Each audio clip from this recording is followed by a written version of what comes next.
Hi everyone! In this series, I react to a legendary managers team from the previous game week.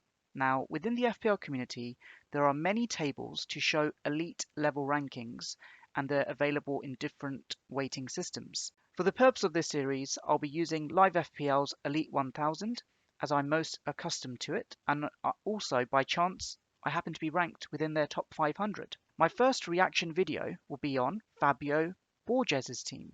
He needs no introduction. As we can see on screen, he's the highest ranked manager in the game, and he's also an enigma.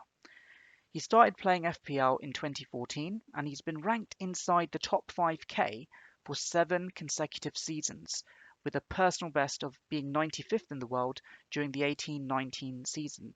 He is a bona fide legend. So let's get started. As we can see, by game week 2, Fabio is ranked 100k in the world, with 155 points. That's only 5 points more than my current tally, and I'm ranked 220k. So we can see how significant a few points difference makes in this early stage of the season. Now, coming on to his team in game week 2, if I just scroll down, as we can see, he had Danny Ward in goal, and then he had that fantastic back five of Gabriel, Trent, Cancelo, James, and Diaz, followed by Martinelli, Salah, Luis Diaz, Jesus, and Haaland in the attack, and then Iverson on the bench alongside Pereira, Reed, and Archer.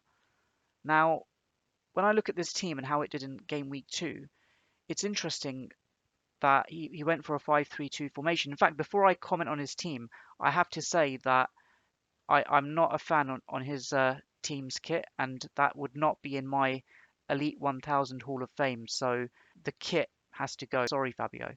Now, looking at the defense, double City, which was quite interesting. I also went for that combination, albeit with Edison in goal, which freed up an extra $500,000 for me.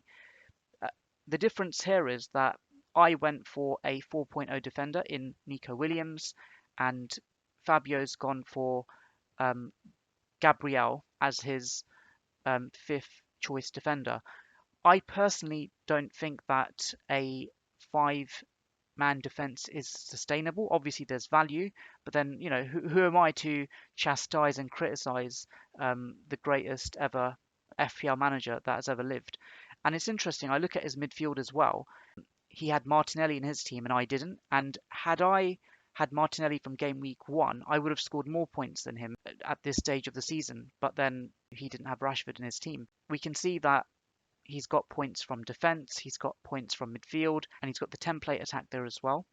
The bench does seem very light, and from my perspective, I don't think that 5-3-2 is sustainable. Also, the 4.0 goalkeeper combination I think is problematic. And just to further add, Fabio Borges did not make a transfer in game week 2 either. So he's got 2 free transfers for game week 3.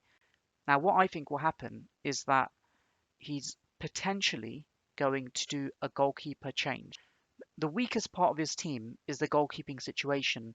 Now, something that Fabio has got banked is £500,000. So I'm pretty certain he will address that side of his squad, because the rest of the team seems pretty standard, pretty template, and it seems pretty fine. So if I was to make a prediction on what move he'll be making next, he probably might get rid of Iverson for a 4.5 keeper. Then Danny Ward will get relegated to that sub-1 placing. And in terms of the 4.5 goalkeeper, I can only surmise that Raya could be a potential option with his good run of games. As you can see on screen there, he appears to have an affinity for Brentford as well. So that's quite interesting as well. But that's what I think. It worked out for him. I've seen many other teams having problems with the 5-man defence, but in his case, it has worked out because he went double City rather than double Liverpool. This is probably the most balanced 5-3-2 I've seen. So there you have it. That's Fabio's team. And just one anecdote I'd like to give. Apart from Fabio being ranked in the Elite 1000 as being the #1 manager, of course, he's one of my track managers as well.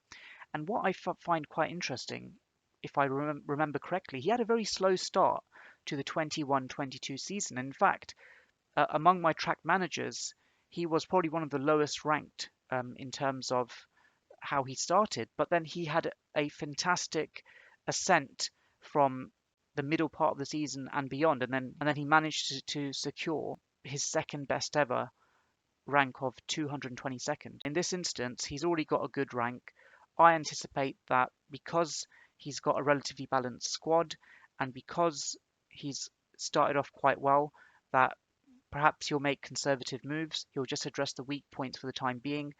The wild card probably isn't forthcoming at the moment. He might wait until game week 8. So there you have it. That's my first reaction video. And who better to pick than Fabio Borges? Yeah, leave your feedback in the comments below and let me know who you'd like me to review next. Take care. Bye.